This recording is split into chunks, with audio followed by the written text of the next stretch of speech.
Ya, lantas bagaimana situasi Iran terkini usai gencatan senjata disepakati? Laporan langsung akan disampaikan koresponden Metro TV di Tehran, Ismail Amin. Ismail, dari informasi yang Anda dapatkan, ada berapa banyak warga negara Indonesia yang tersisa di Iran dan apa alasan mereka bertahan di sana? Iya Mas, seluruh warga Iran di Indonesia, warga Indonesia di Iran itu ada sekitar 380 orang, ada sekitar 97 orang yang sudah dievakuasi, kebanyakan itu menetap di kota Qum, dan karena Qum relatif aman, sehingga teman-teman di WNI di Qum itu memilih untuk bertahan dengan kondisi yang masih pada umumnya secara umum masih relatif aman. Aktivitas masyarakat juga masih berjalan normal, dan memang karena universitas, kampus, dan sekolah-sekolah sedang diliburkan karena memang setelah selesai ujian, maka teman-teman banyakkan berada di asrama.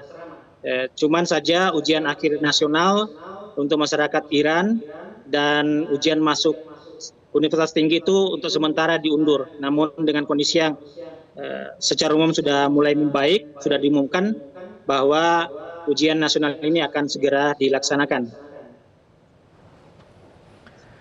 Baik, Ismail, meskipun gencatan senjata sudah disepakati, tapi informasinya Iran tetap siap siaga tinggi menyusul adanya serangan susulan, begitu, mengantisipasi adanya serangan susulan. Benar demikian, Ismail? Ya, benar, setelah saling serang selama 12 hari, Israel dan Iran menghentikan agresinya itu mulai dari kemarin. Namun perlu diluruskan melalui pantauan kami dari media-media Iran bahwa Iran belum menerima kesepakatan gencatan senjata. Jadi tidak ada tanda tangan atau tidak ada kesepakatan mengenai gencatan senjata.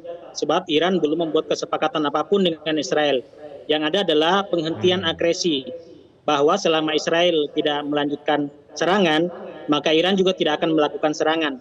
Ini dipastikan oleh Dewan Keamanan Tertinggi Iran yang telah mengeluarkan pernyataan resmi terkait hal ini. Sehingga situasi masih tetap dianggap masih tetap bersiaga atas segala kemungkinan serangan yang akan terjadi. Jadi secara umum aktivitas masyarakat Iran terpantau tetap normal, bahkan semalam jalan-jalan utama di kota-kota besar penuh dengan warga yang turun ke jalan merayakan kemampuan angkatan bersenjata Iran dalam menghadapi Israel. Bahkan permintaan gencatan senjata diajukan dari pihak musuh itu diklaim oleh Iran sebagai bentuk kemenangan bangsa Iran. Jadi pasca penghentian serangan hari ini, situasi jadi jauh lebih membaik, akses internet juga sudah mulai lancar meski tetap ada pembatasan untuk situs atau aplikasi tertentu.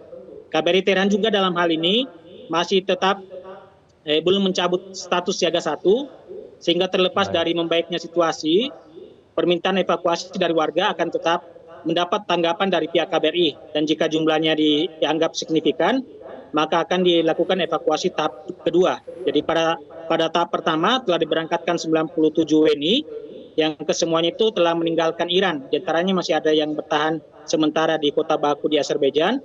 Di antaranya juga sudah ada yang tiba dengan selamat di tanah air.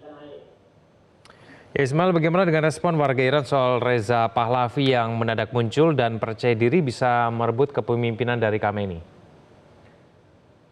Ya, masyarakat Iran sejak awal tidak pernah menanggapi kehadiran Reza Pahlavi ini. Pendukungnya juga sangat minim di Iran karena masyarakat Iran itu terhitung sebagai masyarakat yang melek politik dan tahu bahwa kehadiran Reza Pahlavi hanyalah kembali untuk menjalankan agenda-agenda Amerika dan Israel di Iran, bukan untuk kesejahteraan masyarakat Iran secara umum. Bahkan video kemunculan Reza Pahlavi di media ini dijadikan meme bagi netizen Iran di media sosial, bahwa dia menyampaikan pesan kepada Ayatollah Khamenei sebagai sesama orang Iran, tapi menggunakan bahasa Inggris, sehingga secara umum masyarakat Iran tidak menanggapi secara serius kehadiran Reza Pahlavi ini. Ya, Ismail, bagaimana dengan ketersediaan bahan bakar minyak ataupun sembako di sana? Apakah masih mencukupi untuk warga Iran? Ya, secara umum dari awal terjadinya agresi antara Iran dan Israel, tidak ada kelangkaan bahan pokok. Masyarakat masih tetap mendapatkannya di toko-toko dan juga tidak ada lonjakan belanja dari masyarakat yang tidak wajar. Jadi secara umum masih tetap stabil. Kami juga merasakan langsung, kami tetap ke toko, ke warung, ke supermarket, barang-barang tetap tersedia dan masyarakat juga tidak membludak untuk melakukan belanja secara besar-besaran. Baik, terima kasih atas informasinya Ismail Amin langsung dari Tehran, Iran. Jelajahi cara baru mendapatkan informasi. Download Metro TV Extend sekarang.